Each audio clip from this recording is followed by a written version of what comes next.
IDAM. Wow, I thought it would be bigger than this. Fuck, he managed to do some capacity out of this warehouse. Let's go see Mick. It says no entry. Safety vest must be worn. How serious are these signs that say no entry? I'm in your back alley, mate. What is it, Laura Street? I'm looking at all your pipe. Yeah, just walk in. There you go. Apparently the sign's not that serious. Oh, I like those cantilever racking. That's the racks I want for our shop. So that we can have them all on one wall with all the pipe in it. Very neat warehouse, isn't it? I'm very impressed. Here, mate, I'm just admiring your really neat warehouse. This is DK. Good to see you, Mick. DK. How you going, DK? So this is Fusionweld. This is where we buy our Electrofusion fittings. Your shoes clean now? DK's got muddy shoes. No, he's fine. He's fine. Can we go? It's a mixed business, you can fuck it up if you want, it's all good. This is the sample rack, so you just take anything you want.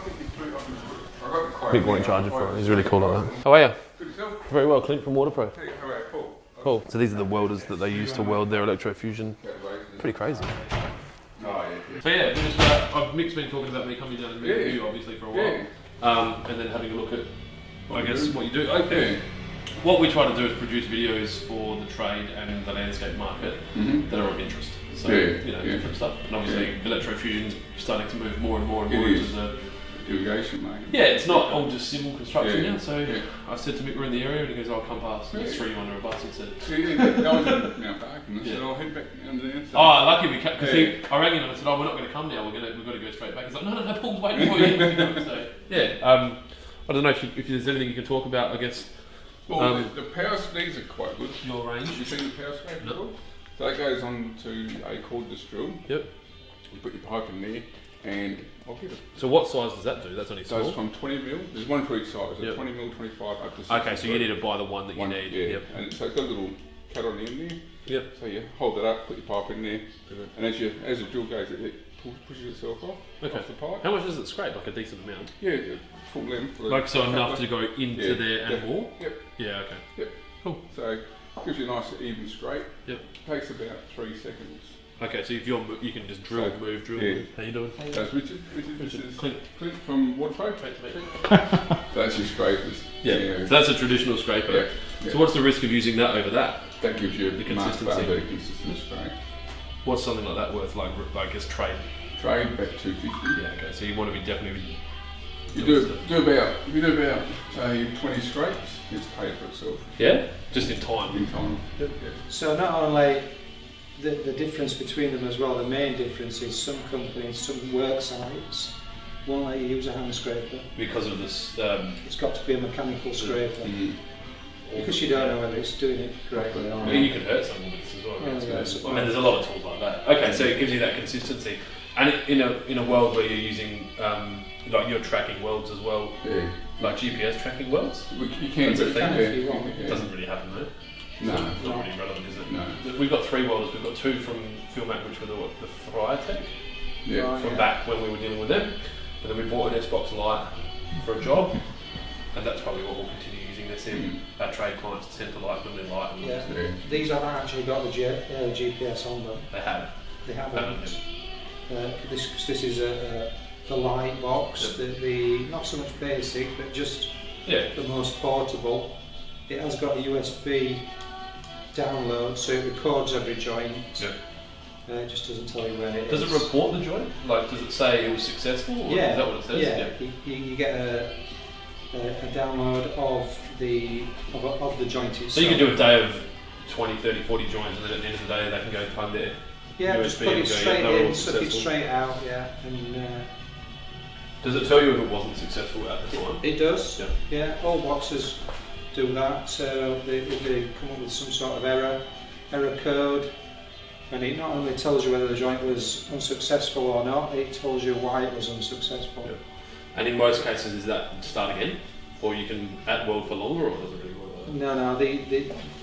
If it doesn't work the first time, the manufacturer advises that you cut out and redo it. Which is more with a fresh fitting, basically. Which in most cases is more than one fitting, unless you're doing a new length of pipe. Like if you're trying to repair something, it becomes 2 fittings really. Yeah.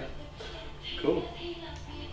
So yeah, the fittings themselves, they're only designed to be hooked once. Yeah, and they have to stay in their plastic bag until they get used. Yeah. This the inside of a fitting like this here is quite sensitive. So like oils and That's the main thing. Yeah, it's contamination. Yep. 99.9% of the time, if a joint fails, it's contamination. Yeah. So it's not user error or it's well, that is user error. Yeah, that is user error. Yeah, but the error is either it's contamination basically. I've never known a fitting fail that. Obviously, the guys aren't like being told it, but it's always operator error. Always. Well, so the manufacturing process is now such that these come out of the factory perfect all the time. Yeah. They just work. Yeah. Same as a 19mm fitting, just takes pipe. It's a really basic thing. What you've got an electrical contact there. It's just a wire that runs round to the other side that gets hot. If it fails, then the box will tell you that it's open circuit. Then you know that the fitting's failed. Yep. Or if it shorts out, the box tells you it's shorted out. The box tells you if there's a problem with the fitting. What it can't tell you is whether or not the pipe's been scraped, whether or not it's been clamped, whether it's been wet. You know. How old is this technology? Like, is this 20 years old or? Yeah, at least 20 years. Yeah. Because it seems to have really exploded in South Australia. I mean, obviously I only work in South Australia, so I haven't seen what it's like outside of here, but you know, we're getting jobs now with 40mm EF elbows on lateral pipes versus sprinklers. Like, it's not just, you know, the golf course mainline or under roads or whatever. Which I guess is the more people that are doing it, the lower the price point can come because there's so much more coming in.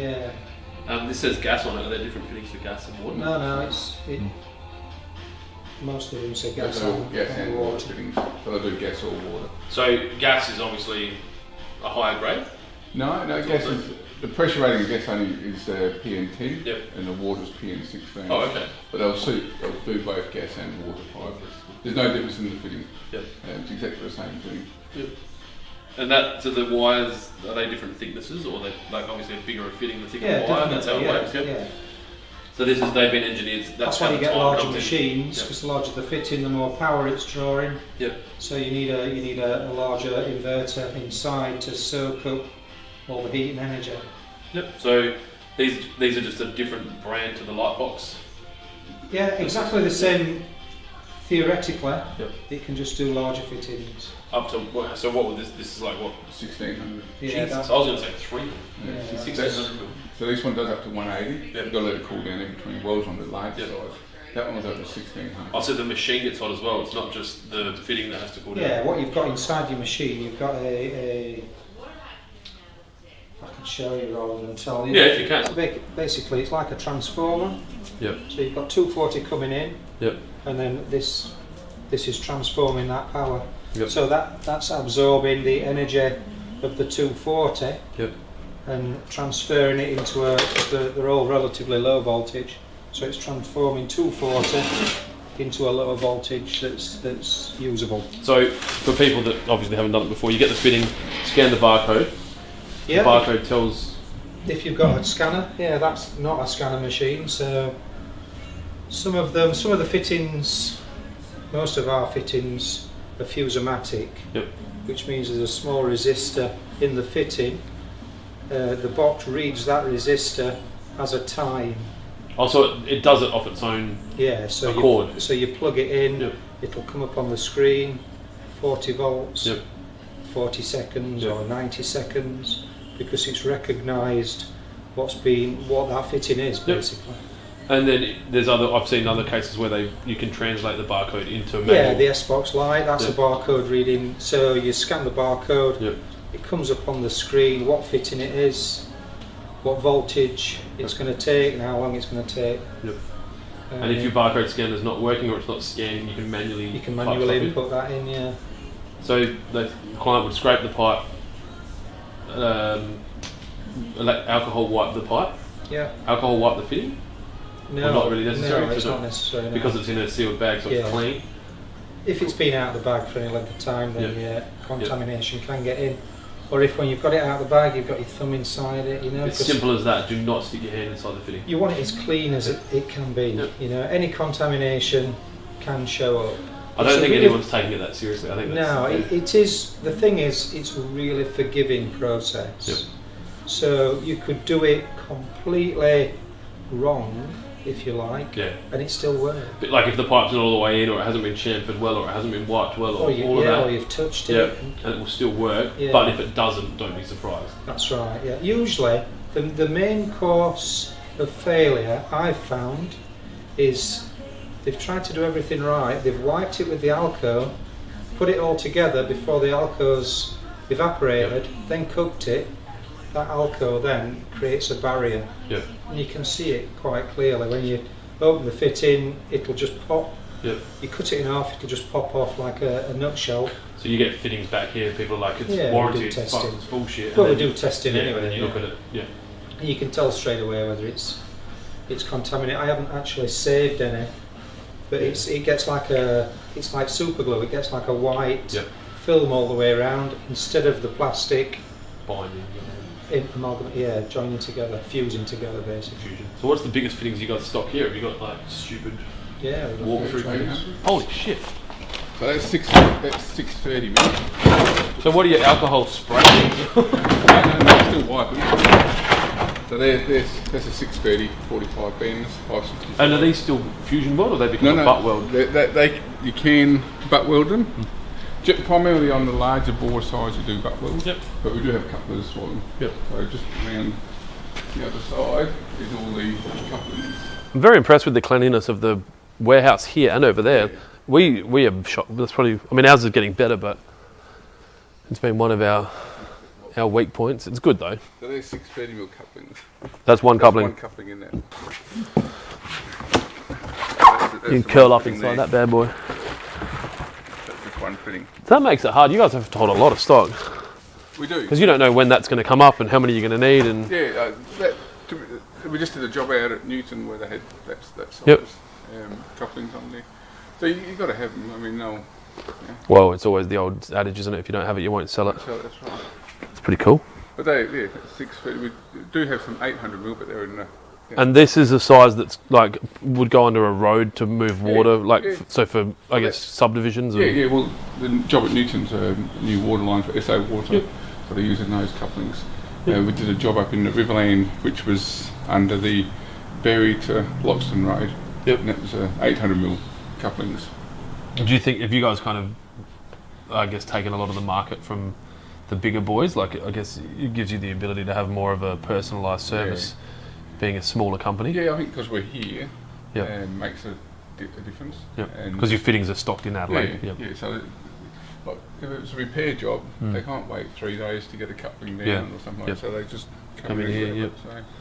And what are those big green things? Are they clamping tools or? They're the high, some of the high machinery. So that's the Gator butt fusion machine. So this one here, that's a 500. Jesus.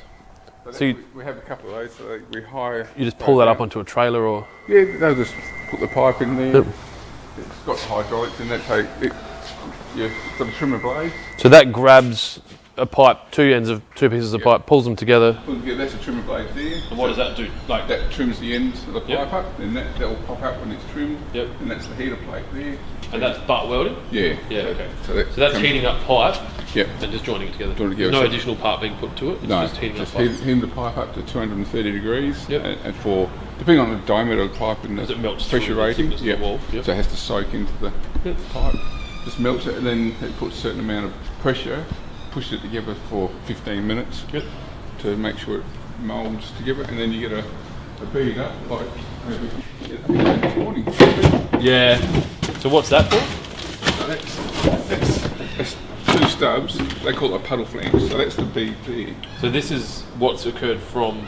Well, that's what it would look like if two pieces of pipe joined together. You get that bead. So does it suck it from up there? No. So it doesn't lose. No, we trimmed off the inside a little bit, so because I wanted to flow there. So what does it pull it in while it's melting? It pushes it together. Yeah. So you've heated it up to say, well, this size here might be 20 minutes. Been with a heater plate there. So it heats the pipe up and soaks back through all that. Then it puts like 10 bar or 15 bar of pressure on the pipe and push it together, and you see that roll. And is that stronger than the pipe? It is. It is like the pipe. It's like a continuous piece of pipe. So there's no weak points. And then the inside of it will have a bead there, which you'll never see. No, but because it's like 6 metres down the pipe. Yes, because I want to maintain the flow, we cut that bead off. Yep. But if they do that, they can't cut the bead off, can they? Because if they're joining 2 lengths of pipe together, you just pull down the pipe. No, we've got bead. That green bag behind it. That's the internal bead, and that's the like holes. So you'll push it right in and clean it out because it's still warm. Wow. Yeah, I get that because you don't want to restrict the flow, do you? No, you don't. Sometimes you need that clean it out so the flow stays there. Wow. They're all the high machines. Yep. Wow, there's a lot of high machines. Yeah. But you need that. You do. And then there's some new ones. The ones that are in the box are new machines. Yep. So, wow. But, and there's a high Electrofusion machine. So there's about 12 for those. There's about 5 out. Yeah, we've only got about 3 or 4. Yeah. Which is enough for us. Do you charge or you just... Yeah. So we don't charge for ours. We usually just... If we're getting the supply, we just... Do it, included in the price, but see when they come back, we just recalibrate some. So that's all. Because they're out that long. Yeah. Wow. Well, they might be out for 2 or 3 days, but you just check them all off. So when they go in again, they're brand new. Same as the butt machines, they'll be out for maybe a month at a time, 1 or 2 months at a time. So it's a good market too because it's all the tax deductions from hiring is so good. Yeah. A lot of people don't realise, but you don't do it for that reason. You need. No. Service. Well, you have to have them, don't you? Yeah. They're stainless back in stainless ones, So we've got table D, table E, and C, and stainless. And they're all Australian standards. Alright, well I appreciate you coming. Nice to meet you. Wow, that's crazy. Mick's got some really good stuff here. Hello? Hello. How'd you go? Yeah, good. Well done. Thank you. What did they stick you down here? No one else. It's the same as me. I'm in the far corners of the earth. Yeah. I like it. It's quiet. You got a plant. Looks like it needs a wash, but it's there. How'd you go next door? Really good. I didn't realise you had Mick Carroll working here. Oh, didn't you? And it was good. And Paul was at TradeLink. Yeah, he used to be the state manager. Yeah, and Mick had a pretty high up job at PPI. Yeah, he was state manager. I was just saying to DK, you've got a good crew. It pays not to be a dick to people over the years because you never know where. They're doing exactly this industry. See you, mate. Alright. Did you have a good day? Yeah, I did. You learned a lot. I like my first day at work experience. I had a good day, I learned about pipes.